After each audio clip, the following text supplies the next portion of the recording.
قرآن ہمارے لیے کافی اور شافی ہے۔ جب ہم قرآن مجید کو مان لیتے ہیں تو تورات، انجیل، زبور، صحائف کو ہم مان لیتے ہیں، مگر یاد رکھیے گا نہ تورات، نہ زبور، نہ انجیل، نہ دیگر صحائف، ان میں سے کسی ایک کتاب کی حفاظت کا اللہ نے ذمہ نہیں لیا۔ یہی سبب ہے کہ وقت اور حالات کے ساتھ ساتھ اس کے اندر بہت سی تبدیلیاں کی گئی، اور یہ بڑا طویل مضمون ہے، لیکن جو نقطہ سمجھانا چاہتا ہوں، میرے آقا علیہ الصلوۃ والسلام تشریف لائے، چونکہ آقا علیہ الصلوۃ والسلام کے بعد کسی نبی، کسی پیغمبر اور کسی رسول نے پیدا نہیں ہونا تھا قیامت تک کے لیے، جنہیں نبوت اور رسالت ملنا تھی وہ آقا علیہ الصلوۃ والسلام سے پہلے مل گئی۔ اس لیے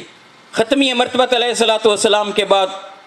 کسی نے پیغمبر کی حیثیت اور رسول اور نبی کی حیثیت سے قیامت تک آنا ہی نہیں تھا۔ اس لیے آقا علیہ الصلوۃ والسلام کی ذات پر اللہ رب العزت نے اپنی مقدس کتاب، سب سے فضیلت والی کتاب، افضل ترین کتاب قرآن کو اتارا۔ اس سے پہلے تو یہ ہوتا تھا کہ جب کسی پر الہامی کتاب کو اتارا جاتا تھا، جب وہ پیغمبر چلے جاتے تھے تو پیچھے قوم اس کے اندر تبدیلی کرتی، تحریف کرتی، شرک کے اندر مبتلا ہو جاتی، تو نتیجہ کیا ہوتا؟ پھر اور پیغمبر آتے، پھر اور رسول آتے، پھر وہ ان کی اصلاح کرتے، پھر جو آگے رسول ہوتے تو ان پر کتاب کو بھی اتارا جاتا۔ مگر علیہ الصلوۃ والسلام کے بعد نہ کسی نبی نے آنا ہے، نہ کسی رسول نے بننا ہے۔ حضور علیہ الصلوۃ والسلام پر جو کتاب اللہ نے نازل کی، قرآن مجید، اللہ نے اس کی حفاظت کا ذمہ خود لے لیا۔ اِنَّا نَحْنُ نَزَّلْنَا الذِّكْرَ وَإِنَّا لَهُ لَحَافِظُونَ، فرمایا کہ ہم ہی اس قرآن کو، اس ذکر کو اتار رہے ہیں، اور ہم ہی اس کے محافظ ہیں،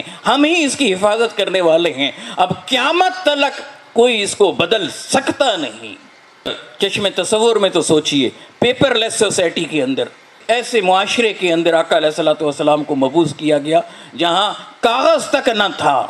لکھنے کا باقاعدہ اہتمام نہ تھا، پرماننٹ انک نہ تھی۔ آج جو ہمارے پاس ذرائع ہیں چیزوں کو محفوظ کرنے کے لیے، ان کا نام و نشان نہ تھا، مگر اس معاشرے کے اندر آقا علیہ الصلوۃ والسلام پر قرآن مجید کو اتار کر مالک و مولا فرما رہا ہے کہ دیکھو کہ میں تمہارے سامنے اپنے محبوب پر اس کتاب کو اتار رہا ہوں اور اس کی حفاظت کا ذمہ میں لے رہا ہوں، لہذا قیامت تک کوئی الحمد سے والناس تک ذرہ برابر بھی اس کے اندر تبدیلی کر نہیں سکتا۔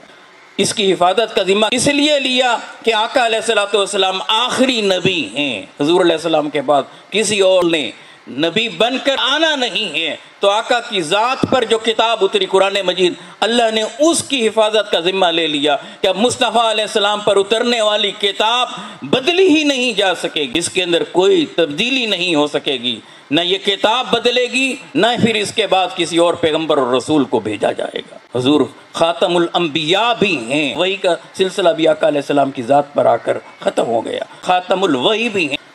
کتابوں کے نزول کا سلسلہ بھی آ کر ختم ہو گیا، انبیاء کا سلسلہ بھی میرے آقا علیہ الصلوۃ والسلام کی ذات پر ختم ہو گیا۔